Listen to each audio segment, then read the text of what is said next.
you don't technically have to buy in because it's just contracts that are awarded, but you generally have to buy in once so that you can get the experience so that you can be awarded contracts going forward. So we bought in 2 or 3 times just so we could get into different lanes and grow faster. But we started off, we paid like $500,000 for 3 trucks, positioned for 3 trucks out of Pennsylvania.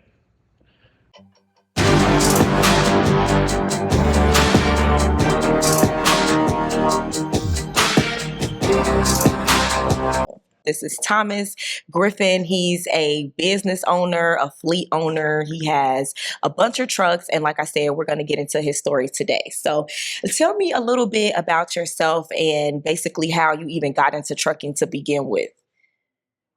Sure. So I spent 15 years as a bank manager for Wells Fargo at a local credit union. And then I wanted to get into the FedEx space. So I heard about that when I was younger and thought it'd be a great idea. So I got with a friend of mine, and we bought into some contracts and a bunch of trucks to go to FedEx. Then before long, it kind of slowed down, and so we were looking for other options to keep our trucks moving while it was down. So we set up our own DOT and started looking, and then we found Core Logistics or Spot Edge. I spoke with Nancy over there, and she was very helpful. So we've got now a few trucks running with them under their DOT and a few under ours. We only allowed to have a few as we got started, so the rest of them under their DOT. And that keeps our trucks moving, keeps our drivers paid, so it's worked out really well. Awesome. And how did you actually learn about the business? You're on mute. Oh. Awesome. I was saying, how did you actually learn about the business side of trucking? Like, did you watch a bunch of YouTube videos? Did you have any mentors? Good question. So let's see, what I ran as a package handler, actually just like a Christmas helper for UPS. Mm-hmm. And at that point, I ran into a FedEx contractor and learned about the model where you can buy a trucking company, but have them be basically contract with them, and so they can ease you into it, teach you the model. I've been to a bunch of seminars since then to kind of train on the FedEx side, and it kind of eased me into the trucking side. So between the brokers and everybody who sold me the contracts with FedEx, I've just learned a lot along the way. And then I've only been doing that under my own DOT outside of FedEx for less than a year. And so that's been educational also. So we just started every day. Wow. So you've only been for less than a year. And I feel like that's was a crazy time to sort of join with the market being down and just so unpredictable. So my question to you is, how do you deal with sort of the highs and lows with trucking? Like I said, it's very unpredictable. One day it could be really well, one day it could be really bad. So how do you deal with that? So it's a lot of debt. A lot of debt helps. But unfortunately, so that's kind of what's forced us into the outside world. Is we saw the writing on the wall with FedEx and declining miles every week, and so we had to get our own DOT. Now that we have more than just one customer, then we're able to buffer the downfalls a little bit. We're able to Core's been great, and we run a few on our own that we dispatch ourselves as well. And so we look at the load boards, and somebody needs some work. It may not be the best paying, but as long as we're not tied to one customer, then we can spread it out and stay busy. So. Absolutely. Now, Petey, did you want to? Oh, hey, Tom. I'm Petey. I'm one of the 2 owners at the company. First of all, I really appreciate working with you. I know we haven't met us 2, but I chat with Nancy and Eli all the time, and they say such great things about you. So I really appreciate working with you. This call, we have some audiences who are owner-operators who eventually want to build up a fleet like you. So we said, let's hear from you about the successes you had and some mistakes you had and your general advice. So we just want to hear all of that. So thank you very much for your time. My first question, how old are you? Because when I heard fleet owner, I was expecting someone older. Yeah. Well, I just cut my hair, so I look younger. 38. 39. Wow, okay. That's amazing. I really Okay. like that. I'll just jump right in. Cool. Tell me about the FedEx lane business. Did you have to buy into it? Because I heard some people say you need to like put money up front. So did that happen? And how much did they say you were going to make? How much did you make starting out? And then what did you end up making? Tell me about that business. Yeah, so I'm a pretty open book, so better be careful what you ask. You don't technically have to buy in because it's just contracts that are awarded, but you generally have to buy in once so that you can get the experience so that you can be awarded contracts going forward. So we bought in 2 or 3 times just so we could get into different lanes and grow faster. But we started off and paid like $500,000 for 3 trucks, positioned for 3 trucks out of Pennsylvania, and that allowed us to run what they call the unassigned rotation. So we'd have trucks in the yard, and every Tuesday they'd go through and say, "Okay, you're going here this week and this week," and just dispatch them, and then they would immediately be able to turn around at their locations and back to Pennsylvania so they could do it again the next week. So we bought those 3 trucks and ended up getting 2 or 3 more to run as spares to make sure we always had somebody to follow that rotation as trucks broke down. Then we ended up buying routes with a little bit higher standing out of Columbus, Ohio. They are considered dedicated. And this is all available. We use Route Consultant a ton to get the base knowledge. Spencer Patton was big in that space. But they were dedicated, so they would like leave first. They would always have the same run, and should have been more money at that time because they would always have the same route and be more efficient as they moved through the terminals. But no, it didn't work out the way it's supposed to. I mean, it seems like FedEx is, as the economy went down and then they had to, make money for their shareholders, they started squeezing and things got less and less profitable. And then with their freight went down, then we couldn't even keep our trucks moving. So that's why we started looking around and got with Nancy and talked for a while before we pulled the trigger. And eventually we had trucks out of FedEx and we could send it to her. So You said $500,000 upfront investment. Is that just for the trucks, or is some of that money to FedEx as well? But none of it is to FedEx. FedEx would like to believe that they are just running an altruistic organization that doesn't deal with people's lives and cause bankruptcies and divorces and all that stuff. And to be fair, they aren't really involved in that transaction. It was somebody had been awarded the contract, and we bought the contract from them. So we bought for the right for them to transfer that contract to us. So it was a third party, another contractor. Mm-hmm. Okay. So part of the 500,000 went towards paying the third party, I guess. That was all of it, and then we financed the trucks and. Okay. You see, Yeah. So you can get that. the contract was worth about $500,000. Yeah. Well, no, I am wrong. It was way more than that. That was my part. So my partner and I each put in a bunch of money and bought the contracts because they generally go for like 200,000, 150,000 per. That's what I hear. That's what I hear. Yeah. And it varies, but You said you had a friend who was doing this and got into it. Is he also doing less well, or is he doing amazing and you just got a not great contract? It's hard to say because the line haul contracts are all the same. So that they're not all the same, but the miles are all the same. So as long as you have a good truck and good drivers, anybody should be able to make money at the end of the contracts.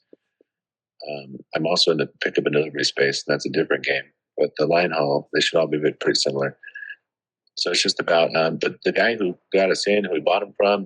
He feels like more of a broker. So he has a lot of routes coming through him, and not his information isn't the most reliable because he's just trying to move routes.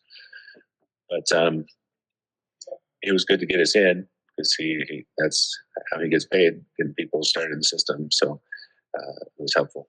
But I know he does really well. I think more than anything, though, he's just making money off turning them. So I guess I don't know how his trucks are performing with FedEx.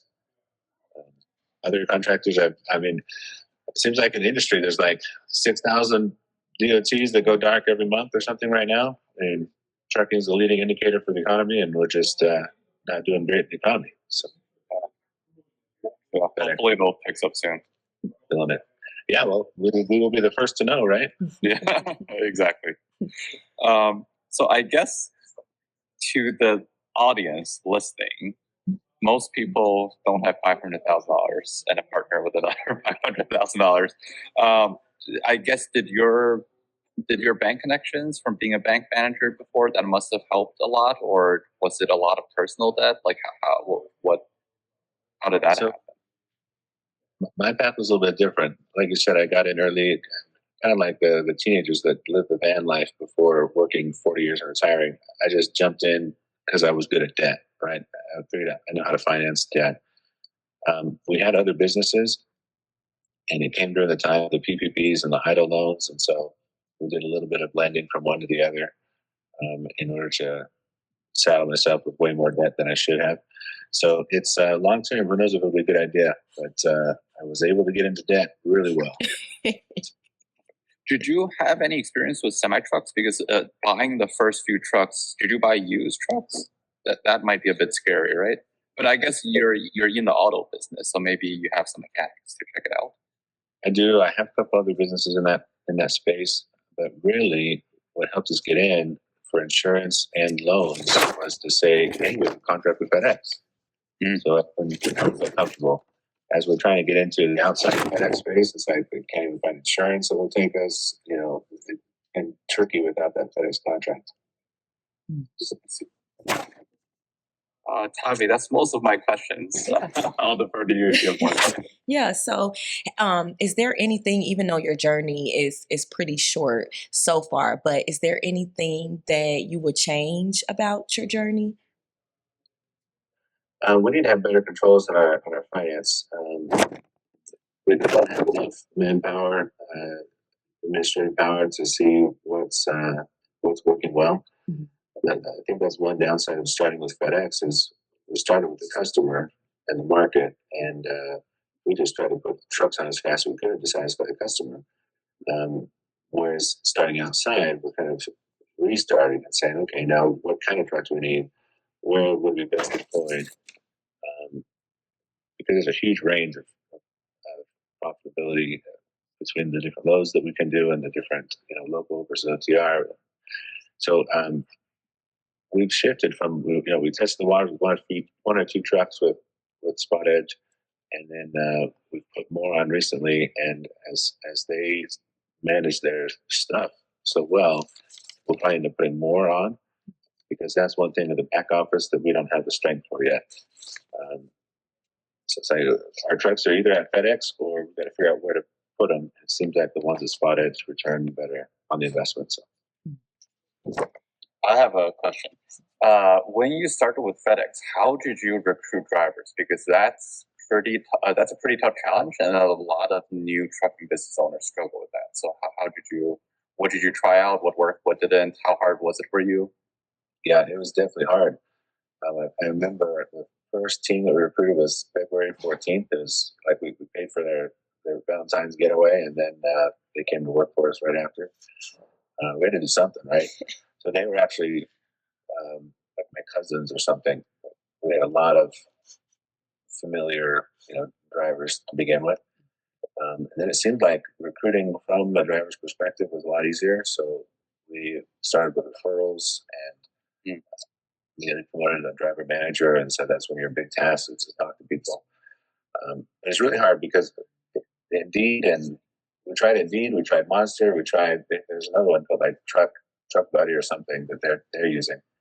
But the best way was referrals, and until I could speak the lingo, also it was difficult. So when you say referrals, you were paying out referral bonuses, or was it just begging for favors?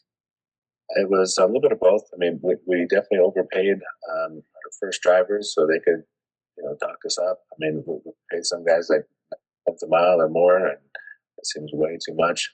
But just to try to get win favor with them, so they talk to their friends. Makes sense. Yeah, that makes perfectly sense. And you also said that the drivers, they had because of them being drivers, they made the recruiting process a little easier because they were able to talk to them. So is that something that you feel like is sort of necessary when you come into trucking? Like you should be on the road for a little bit, like as a driver, or what's your opinion on that? That's an interesting question. So it would help you learn the vernacular faster, so you can gain the respect of the drivers, the potential drivers and recruits. But at the same time, the advice I got so far has been don't get your CDL as an owner, because it's so easy to then just work in the business and never work on business. So I've been as much fun as I think it would be. My dad actually drives for me. I thought it'd be fun to go drive with him, but I've been told not to. So I'm not going to get my CDL. I'm not a good driver because someone's got to be working on the business, especially that's a weakness we have currently. So. Mhm. Now, is that the piece of advice that you would pass on to someone that's looking to start a trucking business? Like, is don't get your CDL and what else?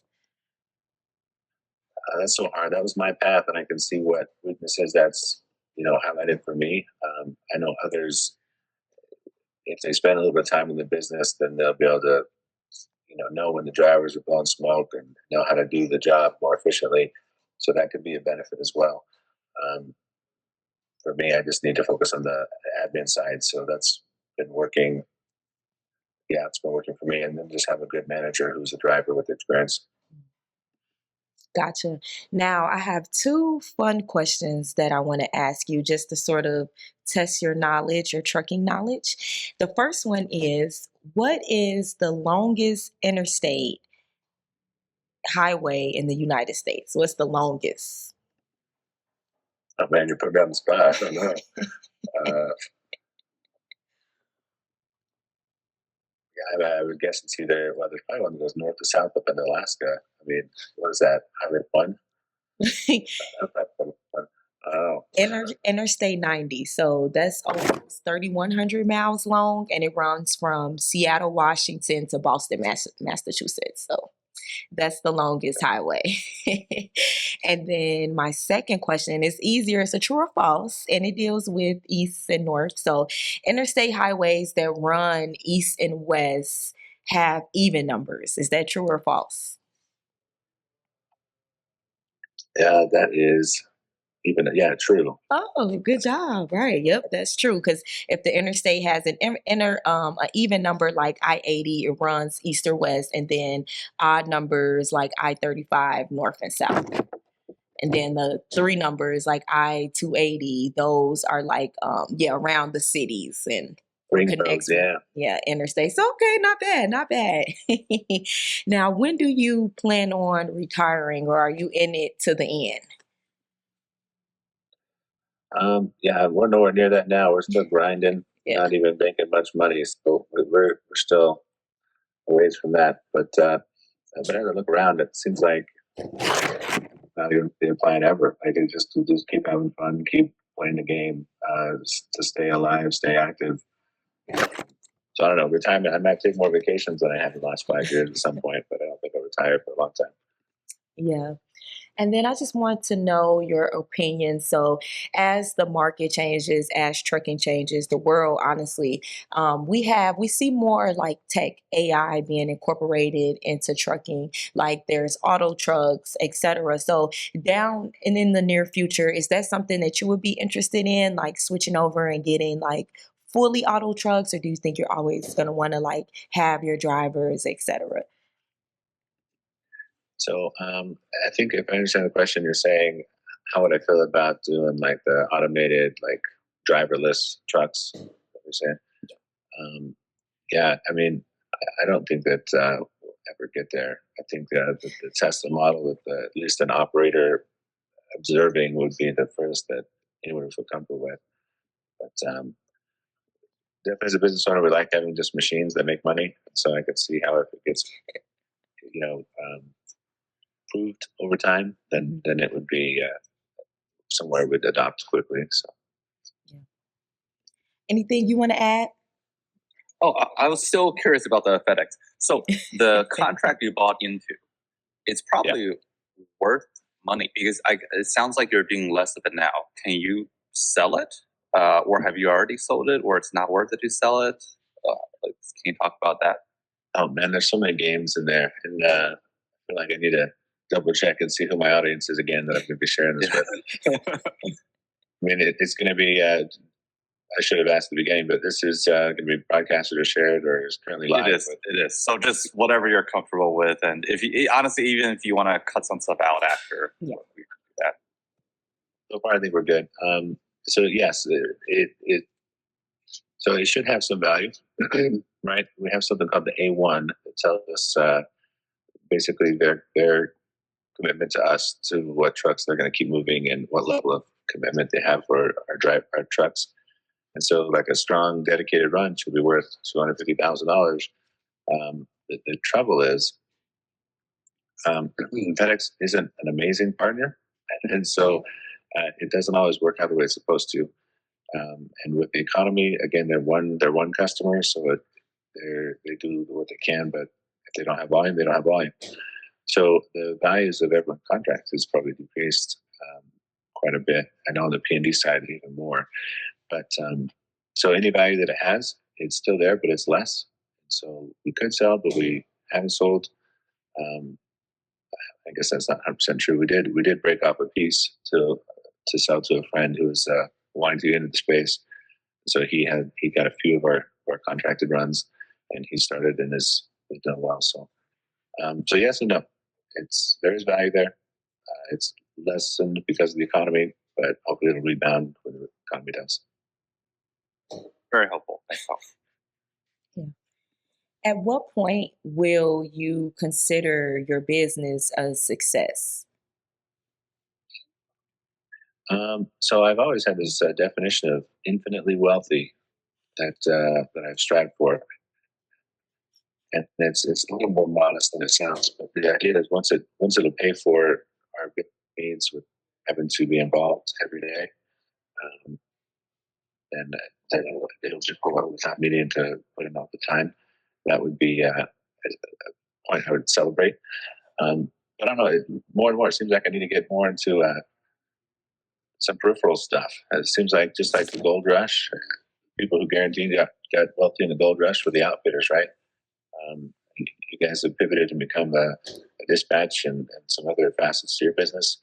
Something like that, I think, would be more consistently successful than just being the guy hoping to get miles each week. So I'd love to see what that brings down the line here. Dealerships do well. All the dealerships around us, they don't work. They don't work. Nobody works hard, and they're making a lot of money. But maybe that would be chasing the end of the wave. I mention it because I see you have a Griffith Auto Sale, so I guess you already have totally. And I noticed that I meant to change that, but yeah, that's one of the many things that distract me from making money. Yes, Mhm. too many fires, too many irons in the fire. So yeah. Do you have a franchise dealership or just like a non-franchise dealership? No, in fact, I won't take much time, but I have a couple of restaurants as well. I have I had an automotive repair shop, AMCO Transmissions, and the economy got so bad and parts were hard to find, and my guys were struggling, so we ended up repossessing so many vehicles because no one would pay for them, or it took too long to get the people to buy their cars, that in order to dispose of them, I had to get a dealer license just to be able to sell more than 6 vehicles in a year. So the dealership hasn't really functioned as a dealership. It's just a bunch of plates to run on vehicles I'm buying to repair and sell, and to be able to legally sell them many vehicles. So not a very fun or sexy dealership, but it is a dealership technically. Yes. And how do you balance that all? I mean, owning so many different businesses and trucking alone is stressful. So yeah, how do you balance it all? It's rough. I don't sleep much. Um, I just try to calendar everything out so there's a day that I'm thinking about each day in the week. Um, but drop a lot of balls and have to rely on my partners for a lot. Most things I have partners in as well, so they keep me accountable to what needs to happen. And but yeah, it is tough because the buck stops with me on most all of these things. As the president of each company, and then my partners usually silent partners or financing partners, or rarely do they get their hands dirty. They just want to check in with me and keep me accountable so we can keep moving forward. But yeah, I just have like each day I focus on it and then take care of the fires each night. Awesome, love that. And how do you deal with just sort of that fear and like doubt of the unknown? So I'm a risk seeker. Mhm. That part I accept pretty readily.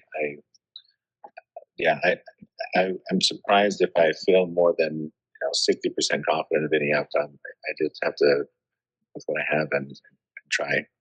So Mm.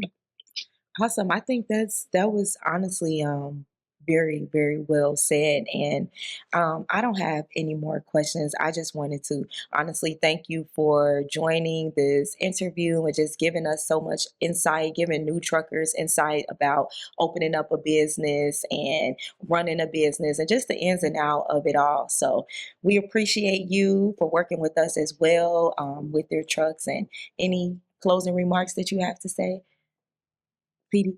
no, appreciate the opportunity. I hope things continue to go well for you guys. Thanks, Tom. Bye.